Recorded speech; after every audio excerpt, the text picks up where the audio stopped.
Slick back. No, no, slick back. That's what I said. Slick back. No, nigga, I'm a pimp named Slick back. Pimp named Slick back. Pimp named Slick back. Nigga, are you deaf? I'm a pimp named Slick. Bab yang kedua yaitu potret masyarakat Jawa Tengah bagian barat sampai selatan atau Banyumasan pada masa pra-Islam. Yang pertama ada kondisi politik. Pembahasan mengenai Banyumas sebelum Islam tidak bisa dipisahkan dari sejarah dua kerajaan besar yang menguasai bumi Jawa, yaitu Kerajaan Majapahit di Jawa Timur dan Kerajaan Pajajaran di Jawa Barat. Alur Majapahit yang kemudian membentuk Banyumas bisa ditelusuri pada sejarah berdirinya Kadipaten Wirasaba I, sementara jalur Kerajaan Pajajaran dapat ditemukan pada sejarah berdirinya Kadipaten Pasir Luhur. Setelahnya, kerajaan-kerajaan di Jawa Tengah bagian timur, yaitu Demak, Pajang, dan Mataram, mengambil alih wilayah Banyumas dengan membangun Kadipaten Wirasaba II dan Kadipaten Banyumas pada abad 16-19. Dengan demikian, Banyumas sebenarnya hanyalah merupakan kota kabupaten yang merupakan bagian dari Kerajaan Majapahit, Pajajaran, maupun kerajaan-kerajaan di Jawa Tengah bagian timur. Pada saat itu, wilayah Kadipaten Wirasaba I merupakan bagian dari wilayah Kerajaan Majapahit II, tepatnya pada masa pemerintahan Prabu Kertabumi sampai Brawijaya V. Kadipaten Wirasaba I di bawah pimpinan Adipati Wirahudaya adalah kadipaten yang tentram dan makmur. Bahkan pada masa kepemimpinan Adipati Anom Wirautama atau Adipati II, wilayah Kadipaten Wirasaba I mencapai Gunung Sindoro sampai Sumbing. Sementara pada babat Pasir Luhur, napak tilas Banyumas bisa dilacak pada zaman Kerajaan Pakuan Parahyangan atau Pajajaran di Jawa Barat bagian timur, tepat pada masa kepemimpinan Sri Prabu Linggawesi, Dewa Niskala, dan putranya Sri Prabu Linggawatu, Ratu Purana Dewata. Dari Prabu Linggawastu inilah lahir 4 putra yang salah satu dari keempatnya menjadi bagian dari cerita Pasir Luhur. Berdasarkan tulisan Van der Meulen, sejarah Banyumas sebenarnya bisa dikaitkan dengan cerita sejarah Kerajaan Galuh Purba, yaitu sekitar tahun 78 Masehi yang didirikan oleh para pendatang dari tanah Kutai. Van der Meulen memperkirakan bahwa nama kerajaan Galuh Purba adalah Garusindula atau Bojong Galuh dan beribu kota di daerah Medanggili. Antara abad 1 sampai 6 banyak nama-nama kerajaan yang memakai kata Galuh selain Galuh Purba. Namun, jika dilihat dari luasnya wilayah kekuasaan Galuh Purba, sangat mungkin kerajaan-kerajaan tersebut menjadi bagian dari wilayah kerajaan besar Galuh Purba.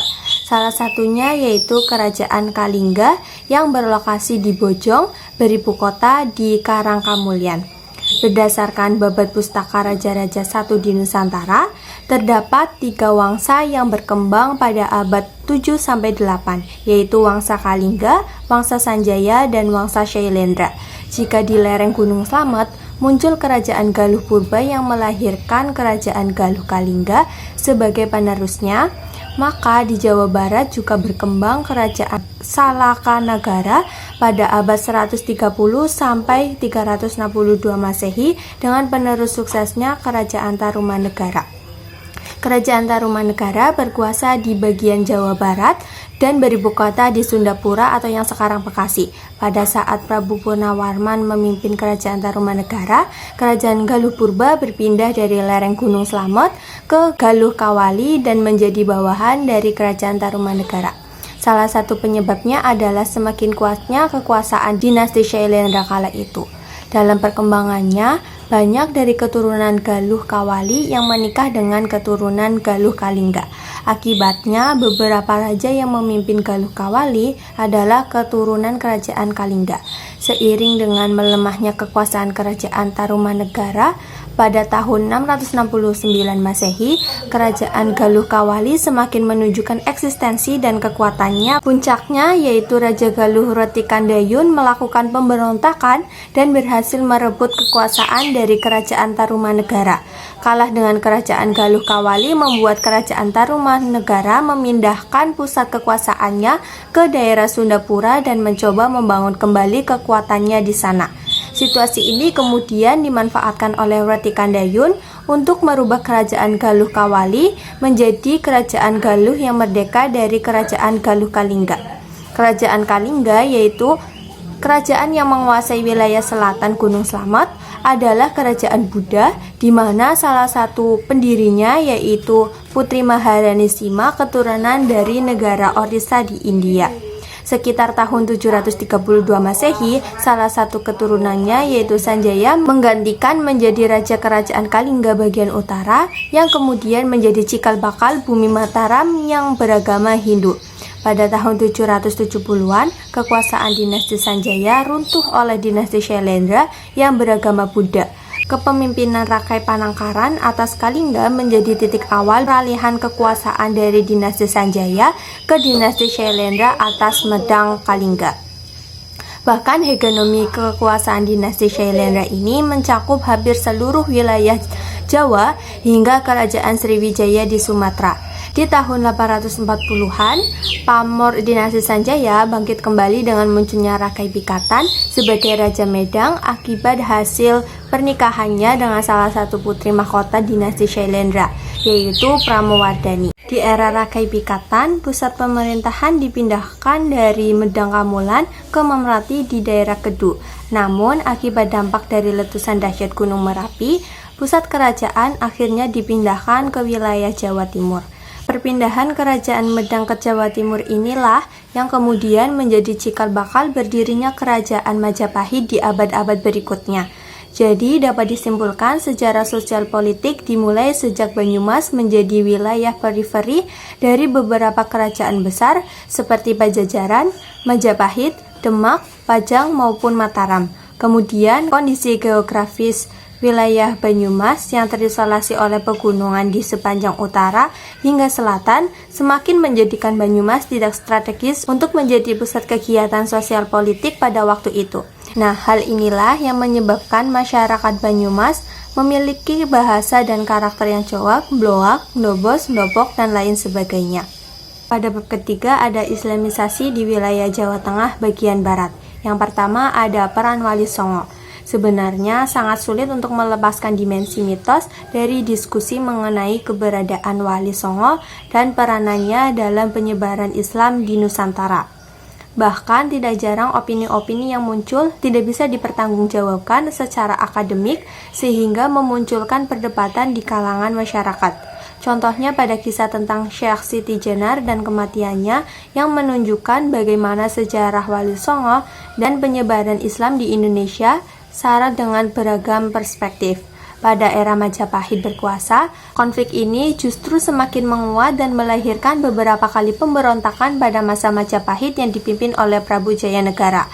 Setelah kekuasaan Jayanegara berganti, kondisi keberagaman masyarakat berangsur-angsur membaik. Terlebih pada masa pemerintahan duet Prabu Hayam Wuruk atau Gajah Mada, rakyat seperti melupakan konflik yang terjadi dan sibuk dengan proses pembangunan serta menikmati kemakmuran yang berhasil direalisasikan oleh sang raja dan patihnya. Suasana damai dan makmur yang terjadi di Majapahit sepertinya tidak mampu bertahan lebih dari 1 abad. Suasana politik yang stabil di Jawa dimanfaatkan oleh kalangan untuk memperkuat pengaruh baik politik, ekonomi, sosial maupun keagamaan. Pada tahun 1404, Maulana Malik Ibrahim bersama tim berangkat ke Tanah Jawa untuk melakukan ekspedisi dan ekspansi dakwah. Misi utama dakwahnya adalah melakukan dakwah Islam dengan menonjolkan sisi moralitas, pembangunan ekonomi, dan masalah keamanan kepada masyarakat Jawa yang pada waktu itu sedang dilanda krisis moral, keamanan, dan ekonomi. Keberadaan Maulana Malik Ibrahim bersama timnya dalam menyebarkan ajaran Islam di Tanah Jawa adalah titik awal periode dakwah Islam secara sistematik di Tanah Jawa. Para ahli juga ada yang menyebut bahwa tim yang diketuai oleh Maulana Malik Ibrahim merupakan representasi dari Wali Songo angkatan pertama yang kemudian melahirkan Wali Songo angkatan berikutnya hingga muncul nama-nama populer seperti yang kita ketahui sekarang. Proses dakwah Islam melalui lembaga kewalian ini berlangsung selama 6 angkatan dan mampu menghasilkan sebuah imperium besar kerajaan Islam di Tanah Jawa yang menggantikan hegemoni kerajaan-kerajaan Hindu-Buddha sebelumnya. Yang kedua ada peran wali dan ulama lokal. Yang pertama ada Syekh Madum Wali dan Raden Banyak Belanak, membantu menyebarkan Islam di wilayah Pasir Luhur yang sebelumnya masih setia mengikuti ajaran agama Buddha, yang kemudian penyebaran Islam tersebut berhasil dengan masuk Islamnya Adipati Pasir Luhur beserta rombongannya. Untuk mempermudah dalam melakukan dakwah, Pangeran Mahdum Wali meminta izin kepada Adipati Banyak Belanak untuk membangun sebuah padepokan yang dikenal dengan Padepokan Dekah Ambawang Gula Gumantung yang berfungsi sebagai tempat ibadah sekaligus pusat pengajaran agama Islam. Berkat adanya padepokan dan fasilitas lain yang diberikan oleh Adipati Banyak Belanak, dakwah Pangeran Mahdum Wali menjadi berkembang sangat pesat, menjangkau seluruh masyarakat di Kadipaten Pasir Luhur, baik yang di perkotaan maupun di pedesaan. Kemudian, Mahdum Wali dan Adipati Banyak Belanak melanjutkan dakwahnya dengan memperluas dakwahnya dengan mengislamkan kadipaten-kadipaten di daerah Pariangan, bagian timur dan barat sekaligus bumi Pariangan. Atas keberhasilan yang diraih, Adipati Banyak Belanak dianugerahi oleh Sultan Demak gelar Pangeran Senopati Mangkubumi. Yang kedua ada Syekh Abdus Samad Jombor sampai Cipete Cilongok Banyumas. Tekunan Abdus Samad dalam mendalami ilmu agama membuatnya menjadi santri teladan. Karena itu ia diberi semacam ijazah untuk menyebarkan ilmu agama. Kemudian Abdus Samad oleh kiainya diminta untuk menuju ke arah timur sampai selatan, setelah sebelumnya dia berdakwah di sekitar Sunda Kelapa dan Cirebon. Selain berdakwah, Syekh Abdus Samad dengan dibantu dua orang muridnya, yaitu Mbah Bagus Santri dan Mbah Bujang Santri, serta masyarakat sekitar, terus-menerus melakukan pembukaan hutan untuk dijadikan area perkampungan. Peran lain yang dimilikinya yaitu mendirikan padepokan sebagai basis dakwahnya. Bersama para santri dan warga sekitar, niat mendirikan padepokan itu pun berhasil direalisasikan. Dari padepokan inilah Syekh Abdus Samad memulai pengajaran dengan jumlah santri yang setiap harinya terus bertambah. Yang ketiga yaitu Pangeran Jambu Karang dan Syekh Atas Angin. Peran dari keberadaan mereka yaitu memperkuat pendapat bahwa di tanah Jawa banyak daerah yang menerima ajaran Islam tidak melalui Dewan Wali Songo, melainkan melalui para wali yang bersifat lokal. Bahkan jika Pangeran Wali Prakosa hidup semasa dengan Wali Songo, maka Pangeran Jambu Karang dan Syekh Atas Angin yang tidak lain merupakan kakek moyang dari Pangeran Wali Prakosa dimungkinkan hidup sebelum Dewan Wali Songo terbentuk. Yang keempat ada Syekh Abdul Kafi Awal.